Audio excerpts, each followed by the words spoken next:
కనికరించి అనుకోండి, ప్రార్థన చేస్తే పశ్చాత్తాపడితే సౌలుని దేవుని ఆత్మ విడిచిపెట్టి చచ్చేంత వరకు సౌలు జీవితం మారుతుంది. కనుక దేవుని ఆత్మను మనం కలిగి ఉండి ఆత్మానుసారంగా జీవించడం. దేవుని ఆత్మ ఎప్పుడు వస్తాడు, ఆయన ఎప్పుడు కలిగి ఉండి. ఆత్మ అంటే స్త్రీలింగాలు పురుషుడు కదా, పరిశుద్ధాత్ముడు అంటాడు. వచ్చింది కాదు, పరిశుద్ధాత్ముడు, పరిశుద్ధాత్మ దేవుడు అంటే పరిశుద్ధాత్మ దేవుడు. ఎప్పుడు మనకి బైబిల్ కొన్ని ఆధారాలు ఇస్తే వారు దేవుని స్తుతిస్తుండగా పరిశుద్ధాత్మ దేవుడు వారు బలంగా వచ్చిన బైబిల్ అన్నమాట. వాయిద్యములు వాయిస్తున్నప్పుడు దేవుని ఆత్మ కలిగినట్టుగా. తర్వాత పాత నిబంధనలో దేవుడు యుద్ధానికి వెళ్ళేటప్పుడు బలంగా దేవుని ఆత్మ దావీదుకి వచ్చాను, సౌలు మీద వచ్చింది, శత్రువు జయించాను. దేవుని ఆత్మ దావీదు మీదకి వచ్చి ఎవరి మీద వెళ్ళాక విషయంలో రాచుకుని యుద్ధాలు చేస్తాను. తర్వాత బైబిల్లో దేవుని ఆత్మ పరిశుద్ధాత్మ బలంగా అపోస్తల కార్యం 10వ అధ్యాయంలో పేతురు గారు వాక్యం చెబుతుంటే వారందరూ అన్యజనులు, ఎవరు కొర్నేలియులు వారందరూ అన్యజనులు, వారందరి మీదకి పరిశుద్ధాత్మ దేవుడు ఏంటంట వాళ్ళు దిగి వచ్చినాయి. ఎందుకు? అక్కడ వాక్యం చెబుతున్నాడు బట్టి. తర్వాత పౌలు గారు ప్రార్థన చేస్తుంటే బైబిల్ కొన్ని ఆధారాలు ఉన్నాయి. ప్రార్థన చేస్తుంటే ఆత్మవశంలోకి వెళ్ళిపోయాడు. అంటే మనం ఎప్పుడైతే ఎక్కువగా దేవుని సన్నిధిలో ప్రార్థనలో ఉంటామో వారి మీద దేవుని పరిశుద్ధాత్మ ఎక్కువ కలిగి ఉంటారు. ఎక్కువగా దేవునితో సహవాసం చేసే వాళ్ళకి దేవుని ఆత్మ ఎక్కువగా ఉంటుంది. దేవుని వాక్యాన్ని ధ్యానిస్తున్నప్పుడు, వాక్యాన్ని ప్రకటిస్తున్నప్పుడు వారు ఆత్మతో నింపబడ్డారు. అపోస్తలుల 2వ అధ్యాయంలో ఆత్మవశులై బోధించారు, ఆత్మవశులై వారు పలుకుతూ వచ్చారు, ఆత్మవశులై దేవుని వాక్యం చెప్పారు, మాట్లాడారు. ఆత్మవశులై అంటే దేవుని ఆత్మ నింపుదల వరకు వచ్చారు. అంటే వాక్యం ద్వారా, ప్రార్థన ద్వారా, దేవుని సన్నిధి ద్వారా, కనుక స్తుతి పాటల ద్వారా కూడా దేవుని ఆత్మ వారు కలిగి ఉన్నారు, బలంగా కలిగి ఉన్నారు. అంటే దేవుని ఆత్మ బలం కలిగి ఉండాలంటే ఈ లక్షణం మనలో ఉండాలి. ఏ లక్షణాలు? ప్రార్థించేవాళ్ళు. అందుకే దేవుని ఎక్కువ స్తుతించాలి, పాడడం పాడాలి, దేవుని ఆరాధించాలి, ప్రార్థన చేయాలి, వాక్యం చదవాలి, వాక్యం ధ్యానించాలి. అలా ఈ అనుభవాలు కలిగి ఉంటే దేవునితో ఎక్కువ సహవాసం చేయాలి. వాళ్ళు పరిశుద్ధాత్మ నింపుదల ఎక్కువగా ఉండాలి. భక్సింగ్ గారికి ఉన్న ఆత్మ మనకి ఒకటి అంటే దేవుడు ఒకటే, కానీ ఆయనకున్నంత ఆత్మ మనకి లేదు. వస్తాయి కదా, నాకైతే లేదు, మీకు కారణం ఏంటంటే ఆయన అనుభవం, ఆయన దేవునితో కలిగిన ప్రార్థన, ఆయన అనుభవం వేరు. అందుకే భక్సింగ్ గారికి ఉన్న ఆత్మ మనకు లేదు. దేవుడు ఒకటే, పరిశుద్ధాత్మ లేదు, అంటే పరిమాణం లేదు. ఆయనకి నిండుగా ఉందనుకోండి, మనకి మరి సగవాన్ ఉందో లేదో మరి దేవుడికి తెలియదు, పావు బాగా ఉందో లేదో మనకి. అందుకే స్టెఫను ఆత్మతో నిండుకున్నాడు. ఫస్ట్లో ఆత్మ కలిగి ఉండటం వేరు, ఆత్మతో నిండుకోవడం వేరు. ఇది ఎదిగే కొంది ఆత్మ నింపుదల పరిమాణం పెరగాలి, పరిశుద్ధాత్మతో నింపుదల, దేవునితో సహవాసం చేయాలి, వాక్యాన్ని అనుసరించాలి, ప్రార్థన జీవితం కలిగి ఉండాలి.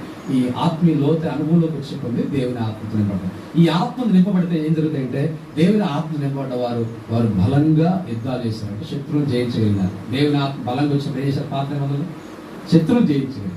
దేవుని ఆత్మ వచ్చినప్పుడు ఏం చేశారు? జరగబోయే సంగతులు చెప్తూ వచ్చారు. దేవుని ఆత్మ వచ్చినప్పుడు దేవుని కార్యాలు తెలియపరుస్తూ వచ్చారు. దేవుని ఆత్మ వచ్చినప్పుడు ఆ ఆత్మతో బోధిస్తే పేతురు గారు 3000 మంది మారుమనసు పొందారు. భక్సింగ్ గారు దేవుని ఆత్మతో వాక్యం చెప్తే కింద బిల్లలు పాపాలు వచ్చినాయి, కన్నుకున్నారు, ఘోరమైన పాపాలు, పశ్చాత్తాపం. అది దేవుని పరిశుద్ధాత్మ.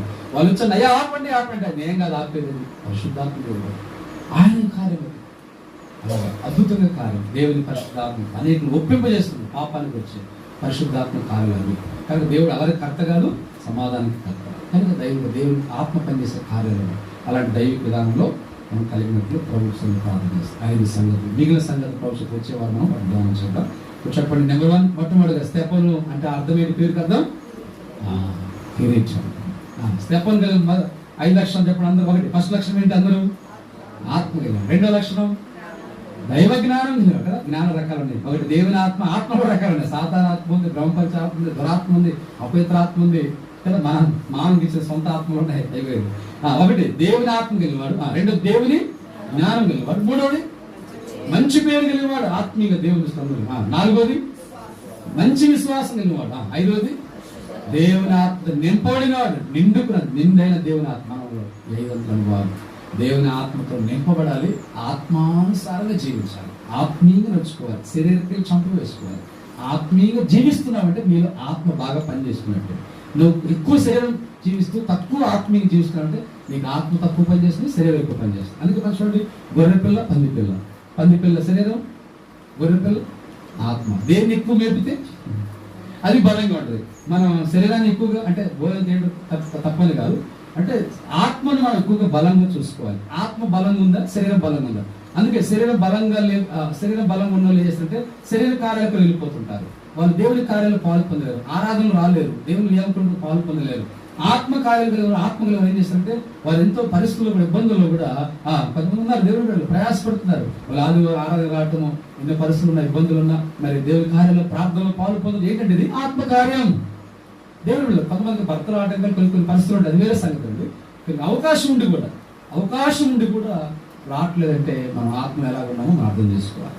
కానీ మన ఆత్మ కార్యం అంటే ఆత్మలో బలంగా ఉంటాం, ఆత్మ కార్యాల కొరకు ఆశ కలిగి ఉంటాం. అదే ఆత్మ అంటే ఆత్మానుసారంగా నడుస్తాం, ఆత్మానుసారంగా జీవిస్తాం, ఆత్మానుసారంగా ప్రవర్తిస్తాం, ఆత్మానుసారంగా మాట్లాడతాం.